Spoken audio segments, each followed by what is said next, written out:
Olá, meu querido irmão, minha querida irmã. Eu desejo que a paz do Senhor Jesus repouse sobre a sua vida nesse momento e sobre a sua família também. Amém? E eu estou muito feliz, irmãos, de estar aqui novamente, orando por vocês, trazendo uma palavra de ânimo, de encorajamento. Eu sei que é isso que você precisa aqui hoje. Olha, o que o Espírito Santo ministrou no meu coração é profundo, é muito forte. Você que a vida toda teve uma vida difícil. Eu quero falar com você hoje. Eu quero falar com você que parece que tudo conspira contra você e não ao seu favor. Sabe quando você pensa assim, por que será que na minha vida tudo é tão difícil? Irmãos, eu vou mostrar aqui exemplos na Bíblia de pessoas que passaram pelo mesmo que você e qual foi a atitude que determinou a vitória delas. É o que você tem que fazer a partir de hoje, tá bom? Olha, o Espírito Santo vai queimar no seu coração hoje, já está queimando, mas eu creio que até o final a sua vida nunca mais será a mesma. Amém? Irmãos, olha, eu quero pedir para vocês se inscreverem no meu canal, ativarem o sininho aqui da notificação. Clica no sininho, porque eu não quero que você perca os próximos vídeos que eu colocar. Estou preparando aqui novidades para o canal. O Espírito Santo tem ministrado algo forte, que vai trazer muita resposta de oração para você aqui, tá bom? E depois, no final, eu peço para vocês compartilharem. Isso faz com que mais e mais pessoas possam receber a bênção do Senhor. Então, fique comigo até o fim, tá bom? Vamos lá. Irmãos, eu quero ler com vocês uma passagem que está lá em Hebreus, capítulo 11, o versículo 24 ao 27. Deus tocou muito forte essa mensagem aqui, eu quero ler para você. Olha o que diz.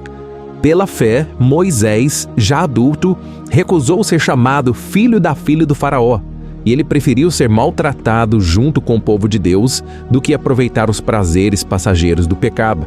Ele achou melhor sofrer por causa do Cristo do que possuir os tesouros do Egito, porque ele aguardava a sua grande recompensa. Pela fé, Moisés saiu do Egito sem medo da ira de Faraó, e ele prosseguiu sem vacilar, como quem vê aquele que é invisível. Amém? Irmãos, eu acho maravilhoso essa passagem de Moisés, justamente nesse final aqui, ó. Moisés prosseguiu sem vacilar, como quem vê aquele que é invisível. Deixa eu te explicar uma coisa. Você não está aqui por acaso. Se você tem perseverado na caminhada com Cristo, é porque Ele tem te dado essa força, essa fé. É uma fé que te faz acreditar e perseverar, mesmo quando tudo está dando errado. Porque você crê que algo está por vir. Você não sabe quando, você não sabe como será, mas existe sim uma recompensa para você. Isso acontece, irmãos, sempre com aqueles que andam com Cristo. Existe uma perseverança, uma força maior que as pessoas não conseguem ter, entendeu? Quando você está com Jesus, Ele é quem te fortalece. E foi isso que o apóstolo Paulo disse: tudo posso naquele que me fortalece. Amém? Ao mesmo tempo, se você está longe de Cristo, você não tem essa força extra, essa força sobrenatural, entendeu? Aqui está dizendo que Moisés, ele já tinha entregado a sua vida ao Senhor, ele queria andar nos caminhos de Deus. E por causa disso, ele recusou todos os prazeres do Egito, todos os pecados, todas as riquezas, os tesouros. Afinal de contas, Moisés poderia ser o sucessor, ele poderia estar no governo do Egito. Irmãos, se nós formos comparar com os dias de hoje, seria como se fosse a presidência dos Estados Unidos, o país número 1 do mundo, entendeu? Ou seja, você estaria na maior posição da terra se você fosse como Moisés. E Moisés simplesmente falou: não, eu não quero, porque eu sei que esse não é o plano de Deus para mim, entendeu? Eu não sei se você já ouviu falar de um homem chamado Billy Graham. Billy Graham foi o maior evangelista do nosso tempo, pregou para milhões e milhões de pessoas, ele lotava estádios. E um dia uma pessoa falou para ele: Billy Graham, por que você não se candidata a presidente dos Estados Unidos? Todo mundo te ama, cara, todo mundo te respeita, você tem influência no mundo inteiro. Irmão, sabe o que ele falou? Eu não posso me rebaixar à presidência dos Estados Unidos, porque eu já sou embaixador de Cristo. Olha que resposta, irmãos. Irmãos, nós somos embaixadores do reino dos céus. Que coisa maravilhosa. Só que muitas vezes a gente não acredita nisso, né? A gente não sabe a herança que nós temos em Cristo, nós não sabemos as bênçãos que Deus tem para nós, e a gente fica chorando pelos cantos, achando que não somos ninguém, que não temos valor. Mas Moisés sabia do seu valor. E o interessante é que a vida de Moisés se divide em 3 partes. Cada parte tem 40 anos. Moisés viveu 120 anos, que nós podemos dividir em 3 partes de 40 anos. Irmãos, a primeira etapa, Moisés estava lá junto com o faraó. cuidando ali dos afazeres do Egito, até que ele descobre que ele era um dos hebreus, juntamente com aquele povo que estava sendo escravizado.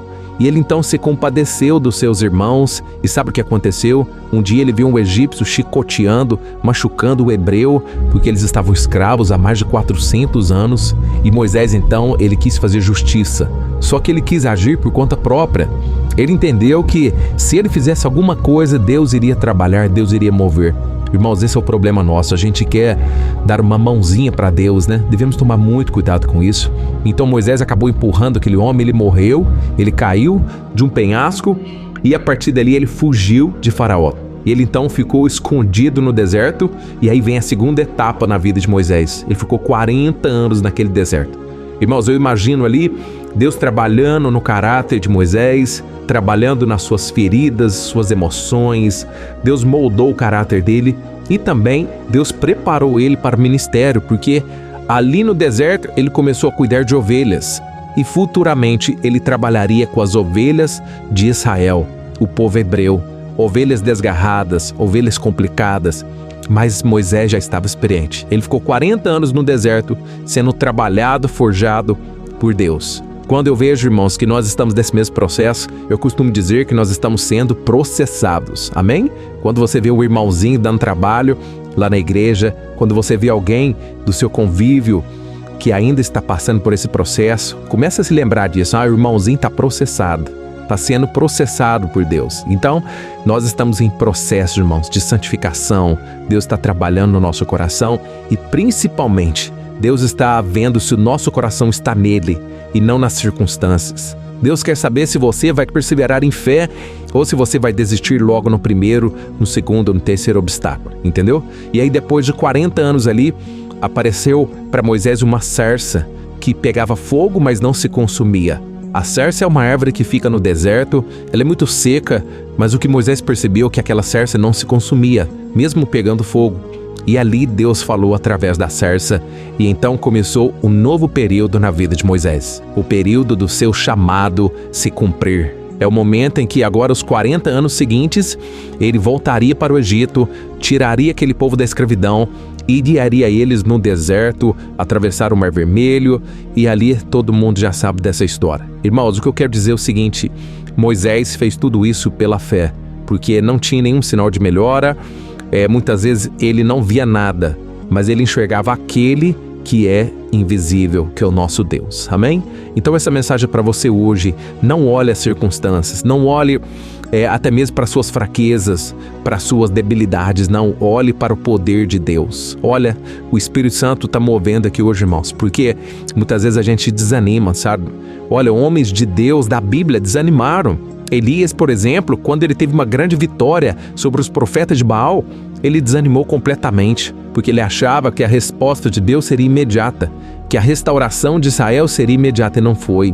Pelo contrário, o mal continuou governando por um tempo. Jezabel ameaçou Elias e sabe o que aconteceu?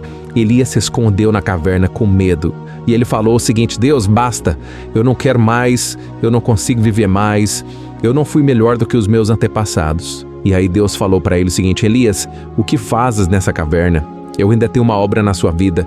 E então o anjo alimentou Elias, e ele saiu daquela caverna somente com o pão que ele foi alimentado pelo anjo e com a botija de água. Ele ficou 40 dias, irmãos, andando no deserto.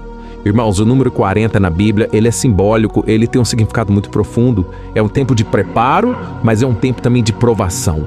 Irmãos, nós precisamos suportar esses momentos de provação, porque logo depois vem uma bênção ainda maior. Amém? Então eu quero te dizer o seguinte: homens da Bíblia, homens e mulheres, eles passaram pelo tempo da espera, pelo tempo da luta. Nós vemos o exemplo de Noé. Noé ficou 120 anos pregando, irmãos, numa geração corrupta, não queria saber de Deus, e ele alertava as pessoas: olha, vai cair uma chuva, um dilúvio sobre a terra. Mas ninguém queria ouvir. Da mesma forma, hoje nós avisamos as pessoas. Nós falamos: Jesus está voltando, e ninguém quer ouvir, irmãos. As pessoas estão com os olhos fechados, querendo somente as coisas dessa terra. E muitos serão pegos de surpresa. É por isso que Jesus disse que, pouco antes da volta dele, o mundo estaria igual na época de Noé. Uma época de violência, uma época de frieza espiritual terrível, uma época em que as pessoas zombariam de Deus. Nós vemos um exemplo também de Abraão. Abraão recebeu a promessa de que seria o pai de nações, de multidões, quando ele tinha 75 anos. Irmão, sabe quando que ele recebeu Isaac, o filho da promessa? Quando ele tinha 100 anos. Ou seja, foram 25 anos de longa espera, 25 anos duvidando muitas vezes renovando as suas forças. E a Bíblia diz que Abraão se fortalecia dando glória a Deus. Por quê? Ele estava olhando para algo que os seus olhos naturais não veem, entendeu? Abraão estava olhando para o Deus invisível, para o Deus que ninguém pode ver, mas que nós podemos senti-lo, podemos acreditar e confiar nele claramente. Amém? Glória a Deus. Então nós vamos orar nesse sentido, para que Deus fortaleça a sua fé hoje. O que eu senti no meu coração é que muitos de vocês sentiram aquele desânimo, sabe? Quando você vê esse, pastor, eu até queria acreditar nisso tudo, eu acho lindas as histórias da Bíblia, mas, pastor, comigo não, eu não consigo. Irmãos, é para você mesmo que Deus quer fazer uma obra, é na sua fraqueza que o poder de Deus se aperfeiçoa. Amém?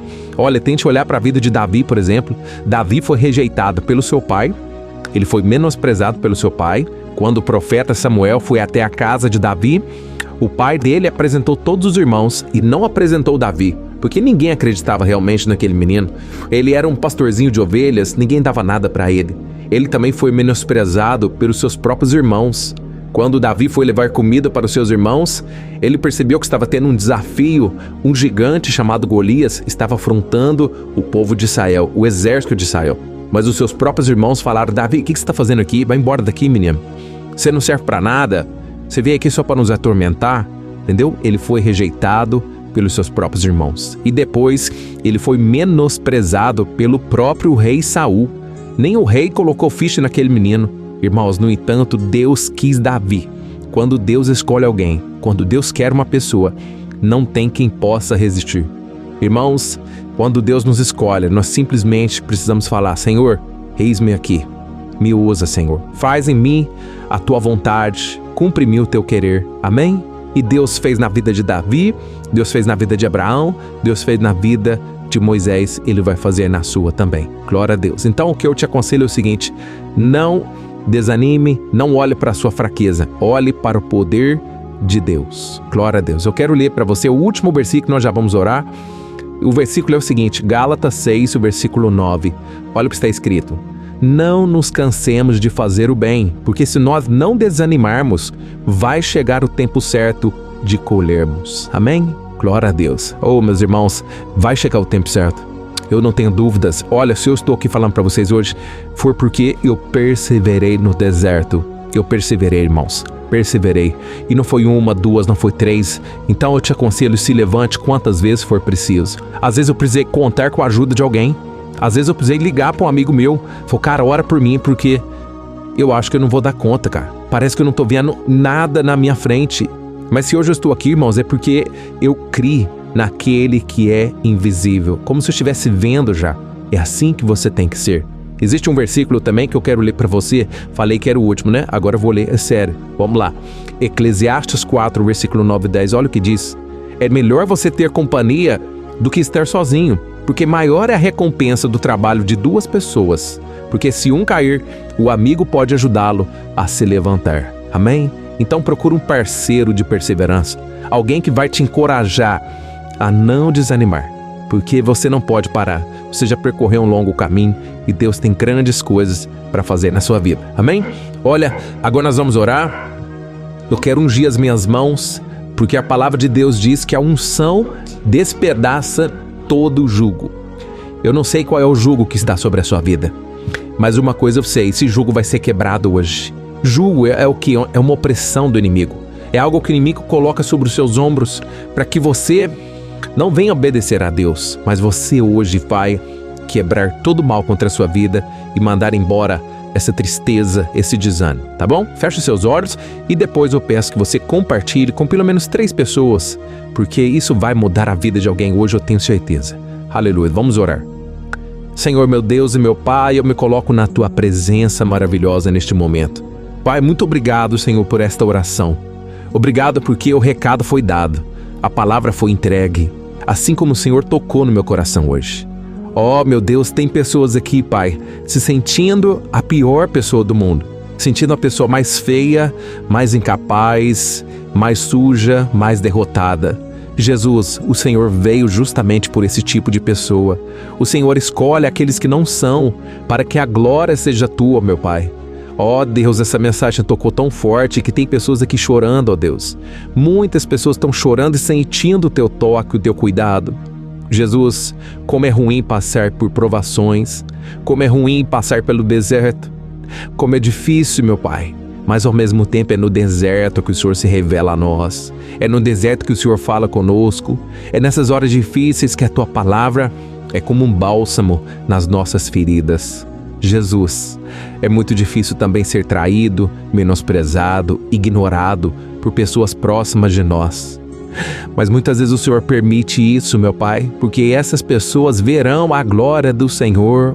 A Tua palavra diz no Salmo 40, versículo 3, que muitos verão a obra do Senhor na nossa vida, elas temerão e passarão a confiar em Deus. Oh, meu Pai, abre os olhos dessas pessoas para que elas enxerguem que nós estamos no caminho certo, servindo o Deus único e verdadeiro, o Deus invisível, mas que é tão real quanto o ar que nós respiramos. Ó Senhor, muito obrigado, Senhor, por mais um dia na Tua presença. Como é bom separar esses minutos, ó Pai, pararmos tudo o que estamos fazendo, para ficar aos Teus pés e ouvir a Sua voz. Obrigado, meu Deus, porque hoje o Senhor está levantando. O Senhor não entrega uma palavra para que ela caia por terra, não. Nenhuma palavra do Senhor voltará para Ti vazia. Aleluia, que essa palavra gere frutos e mais frutos sobre este homem e esta mulher. Oh, meu Deus, que ele sinta o Teu toque agora. É na fraqueza que o Teu poder se aperfeiçoa. É na fraqueza que nós vemos a glória e o amor e o cuidado do Senhor. Pai, eu estendo as minhas mãos agora e eu Te peço, unge, Senhor, da cabeça à planta dos pés, que essa pessoa sinta o renovo, a força espiritual. Eu rejeito toda obra das trevas, todo pacto com o inimigo. Eu cancelo no mundo espiritual toda obra de macumba, toda obra que foi feita contra essa pessoa. Está repreendido em nome de Jesus. Toda obra do inimigo para causar desânimo, medo, frustração, caia por terra agora, em nome de Jesus. Eu rejeito agora todo mal contra esta vida, contra esta família. E Jesus, eu Te peço agora, cobre essa pessoa com Teu sangue precioso. Neste momento ela está pedindo perdão, meu Pai. Pedindo perdão pelas falhas, pedindo perdão pelos pecados, pelas muitas vezes em que ela desobedeceu ao Senhor e por isso não teve a força necessária para suportar os problemas. Pai, essa pessoa que muitas vezes se refugia no pecado. A situação aperta, logo ela corre para o pecado. Mas, Senhor, que nós possamos ser como Moisés hoje, que rejeitou os prazeres passageiros dos pecados do Egito. Nós estamos declarando aqui, Senhor, que é melhor sofrer com Cristo junto com o povo de Deus do que se alegrar nos banquetes do mundo. Pai, nos ajude a perseverar até o fim, Senhor. Viver neste mundo não é nada fácil. E o Senhor mesmo disse que neste mundo teríamos aflições, mas que devemos ter bom ânimo, porque o Senhor venceu o mundo, o Senhor venceu tudo por nós. Pai, não deixe essa corrente de fé e de oração diminuir ou quebrar. Protege-nos, Senhor, com a Tua presença, com a Tua glória. Nós precisamos de Ti, meu Pai. Nós carecemos da Tua misericórdia. E eu Te peço neste momento, Pai, uma blindagem espiritual sobre a nossa casa, sobre a minha vida, sobre a vida da minha família. Nenhuma retaliação virá sobre nós, em nome de Jesus. Jesus, enche a nossa casa com a Tua glória. Protege-nos, ó Deus, contra os ataques do mal e que o Senhor blinde a nossa fé, que nada e ninguém possa nos desanimar. Eu creio que a partir de hoje iremos perseverar até o fim e contamos com a Tua ajuda soberana e poderosa. É em nome de Jesus que nós oramos e Te agradecemos. Amém. Glória a Deus. Aleluia.